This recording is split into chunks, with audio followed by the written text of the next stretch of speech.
Bueno, buenos días. Mi nombre es Mauricio Menacapiri, soy uno de los docentes de la unidad de tabaquismo y en la clase de hoy vamos a estar haciendo un repaso breve sobre las enfermedades tabacodependientes y sus mecanismos.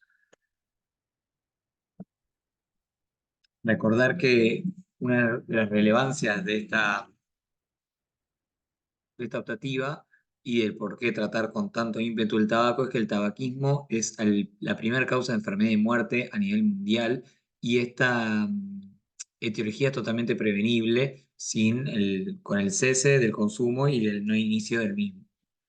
Recordemos que el tabaco es un consumo que enferma al 100% de sus consumidores, aunque a veces sean enfermedades que no sean clínicamente perceptibles, los parámetros clínicos no son los mismos entre un tabaquista y un no tabaquista, y que mata a casi el 50% de sus consumidores. Y esta muerte se da en edades precoces y el promedio es 10 años antes de lo que se debería producir.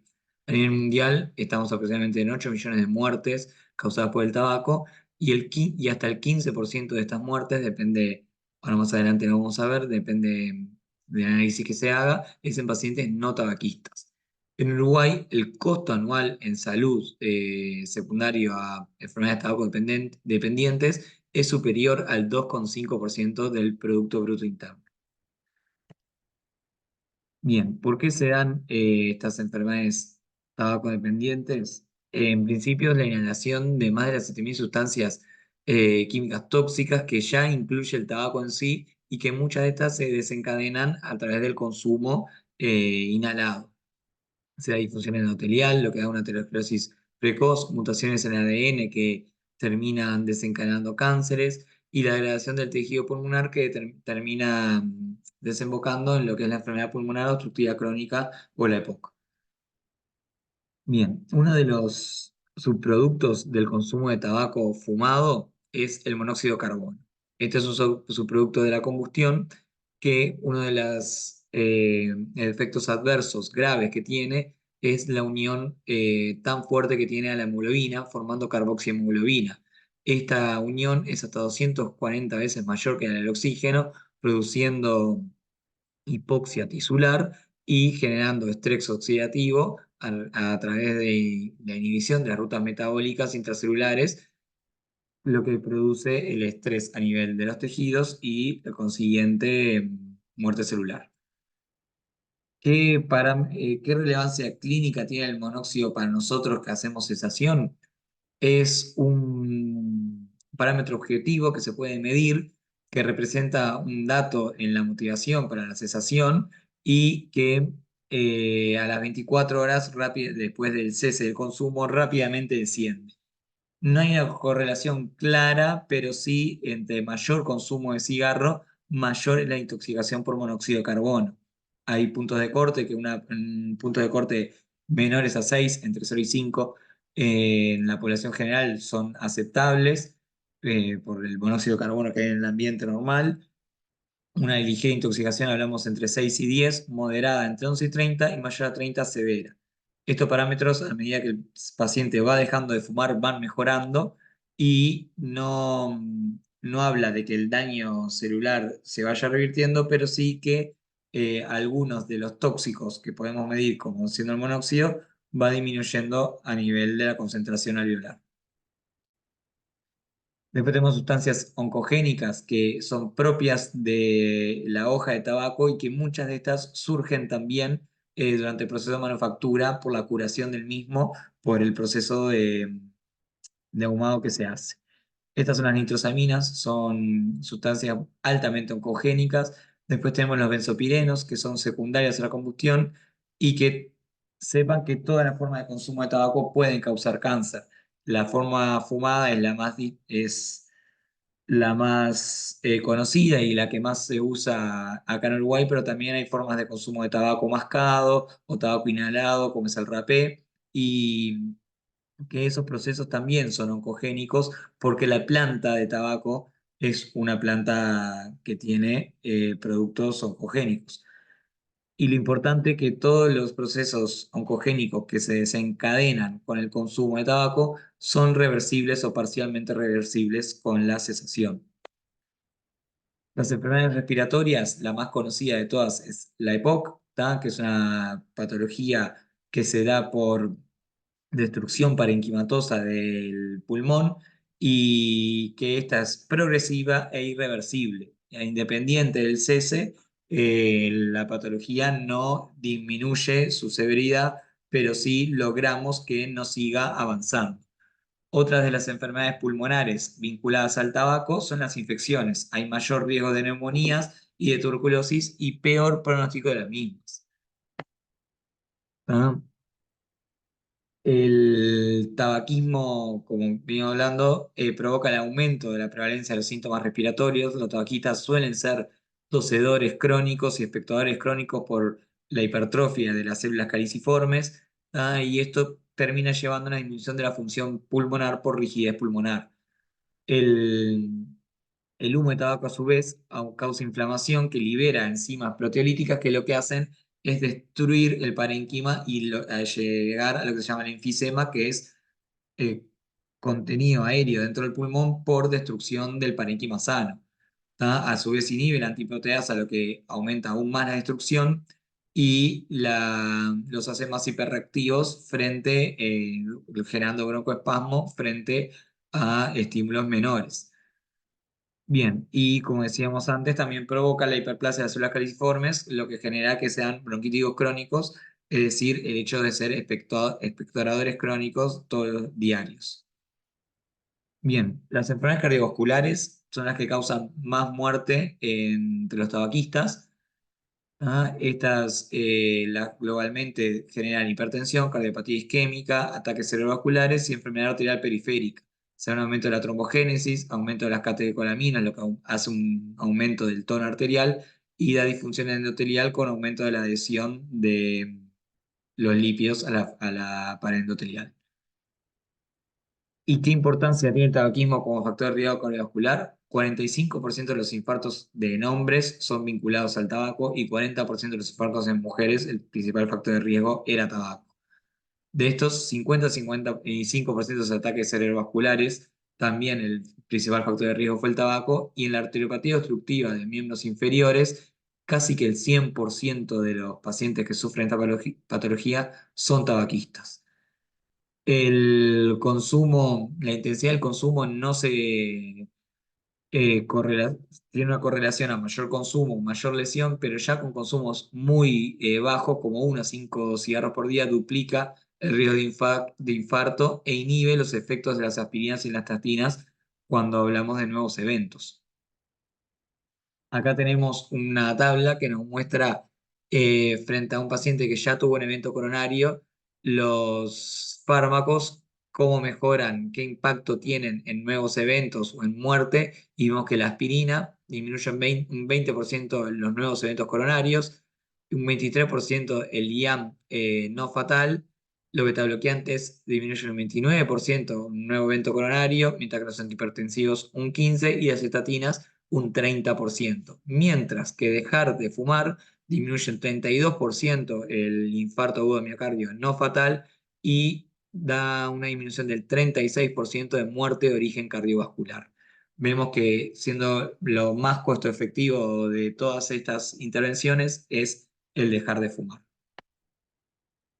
Enfermedades oncológicas vinculadas al tabaco son múltiples. La más extendida es el cáncer de pulmón, claramente por una asociación directa de inhalar el humo, pero los metabolitos de la nicotina se extienden por todo el organismo y causan tumores en diferentes áreas, incluso cosas que si uno no entiende bien la asociación lesional, le llamaría la atención, como el cáncer de vejiga o el cuello de útero, que más adelante vamos a ver. El cáncer de pulmón tiene una clara asociación con la duración del consumo de cigarros y la edad de comienzo. Entre mayor consumo y más precoz edad de inicio, peor es el riesgo. El tipo de cigarros y la inhalación de los mismos da variabilidad anatómica en donde se localiza. Los cigarros sin filtro, que el humo se inhala menos, da tumores más centrales, mientras que los cigarros con filtro, mentolados, en los que hacen que el humo sea más tolerable, da tumores más periféricos y el riesgo disminuye pero se persiste y a medida que van pasando los años, llega a ser cero, que más adelante lo vamos a ver. También depende del nivel de otras exposiciones, como ser el humo de diésel, que hay una clara asociación con el cáncer de pulmón, el paracetamol, perdón, eh, el, el amianto, el asbesto y otras infecciones. Otros sistemas afectados, además de lo que ya veníamos viendo de cáncer eh, y enfermedad pulmonar y endotelial. Las úlceras gástricas son mucho más frecuentes en los pacientes con consumo de tabaco por una disminución del flujo sanguíneo gástrico, aumento de la secreción ácida. La infertilidad tanto masculina como femenina está claramente asociada al tabaquismo y las complicaciones obstétricas, aumento de los embarazos ectópicos, abortos espontáneos, parto prematuro y bajo peso al nacer está fuertemente vinculado al consumo de tabaco y las inmunosupresiones relativas con el aumento de las infecciones, osteoporosis, envejecimiento de la piel y un aumento y una prevalencia mucho mayor de demencia en pacientes fumadores. Bien, ahora todo esto es lo que estamos hablando era de pacientes tabaquistas, pero ¿qué pasa en pacientes que nunca fumaron y por qué son también víctimas de esta pandemia? El humo de segunda mano o el tabaquismo pasivo se define como la exposición involuntaria al humo de tabaco ajeno, que hay una evidencia sólida de daño y, como dijimos al principio, hasta 15% de las muertes atribuibles al tabaco es en personas que nunca fumaron. ¿Qué pasa con esto? Muchos de esos personas expuestas son niños. 47% de los enfermos, de los expuestos a humo de segunda mano son mujeres y 28% niños y 26% hombres con una clara asociación a la no posibilidad de elección frente a la exposición, como es niños y mujeres en contexto social vulnerable. Hay una asociación clara entre el síndrome de muerte súbita del lactante, el tabaquismo activo de la madre favorece el síndrome de muerte súbita del lactante, los bebés prematuros y con bajo peso al nacer, que fueron asociadas al consumo de tabaco materno y también la exposición de la embarazada a humo de segunda mano, y la exposición directa del lactante a humo de segunda mano se ha asociado con un aumento de la muerte súbita de los lactantes.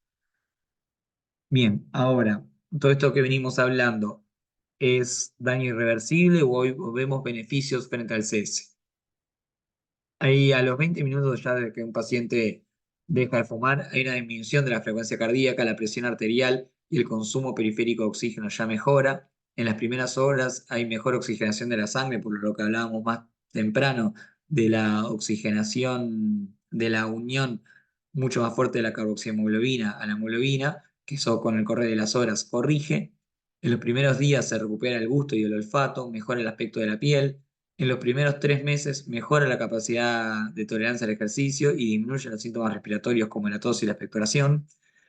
Y la disminución de los riesgos perioperatorios lo vemos de 6 a las 8 semanas de abstinencia previa a cirugías. Bueno, y más a mediano plazo. Los beneficios cardiovasculares, los pacientes con enfermedad coronaria disminuyen un 36% el riesgo de muerte por cualquier causa una vez que logran el cese.